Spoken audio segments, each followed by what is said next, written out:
ત્યાં દોડે છે. દોડ હવે દોડ ધીમે ધીમે.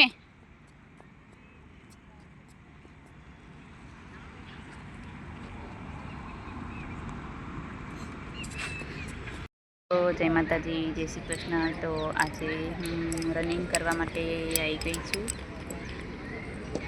પણ મને થોડા પગ દુખે છે એટલે હું આજે રનિંગ નથી કરવાની.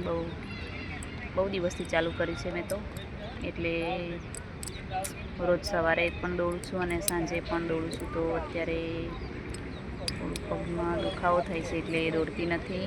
તો તમે જોઈ શકો છો મિત્રો, અત્યારે બધા રનિંગ કરે છે. રનિંગ ચાલુ છે અત્યારે.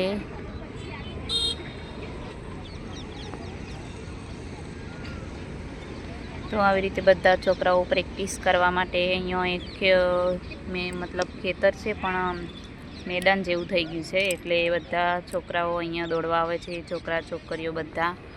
અને એક બાજુ છોકરાઓ ક્રિકેટ રમે છે, તો આ બાજુ ક્રિકેટ પણ રમાય છે. અને આજુબાજુ બધા દોડે છે.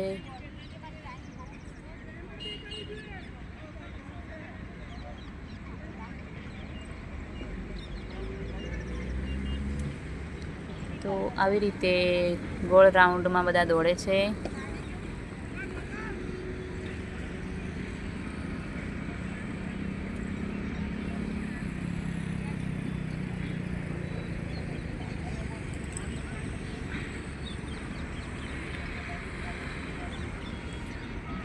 તો રનિંગની તારીખ નજીક આવી ગઈ છે.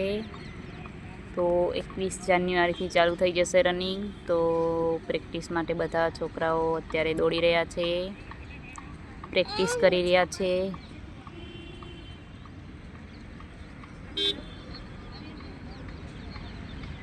છોકરીઓ પણ દોડે છે.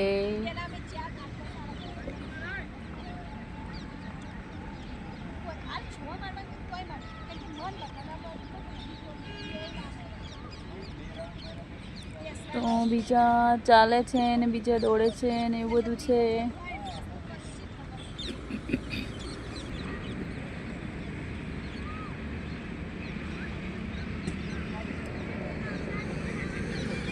રિયાંશને પણ હું આજે જોડે લઈને આવી છું. તો રિયાંશ રમે છે, ગાડીઓને બધું જોડે લઈને આવ્યો છે. તો એ માટીમાં રમે છે.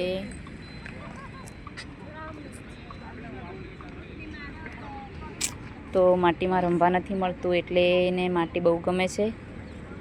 એટલે હું અહીંયા આજે એને જોડે લઈને આવી છું, એટલે હું રનિંગ નથી કરી શકી.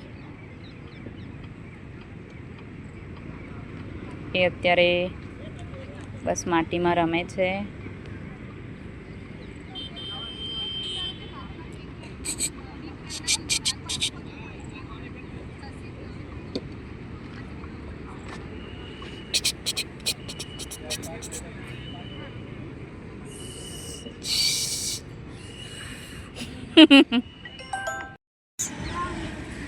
સરસ રમે છે મારો દીકો માટીમાં ને બેટા.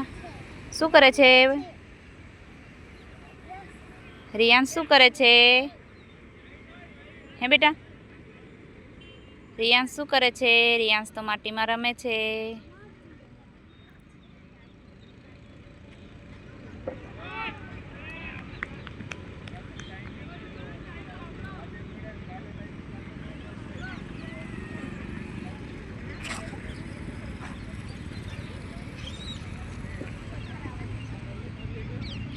તો બહુ દિવસે માટી જોઈ છે એટલે રિયાંશ તો માટીમાં સરસ રમે છે.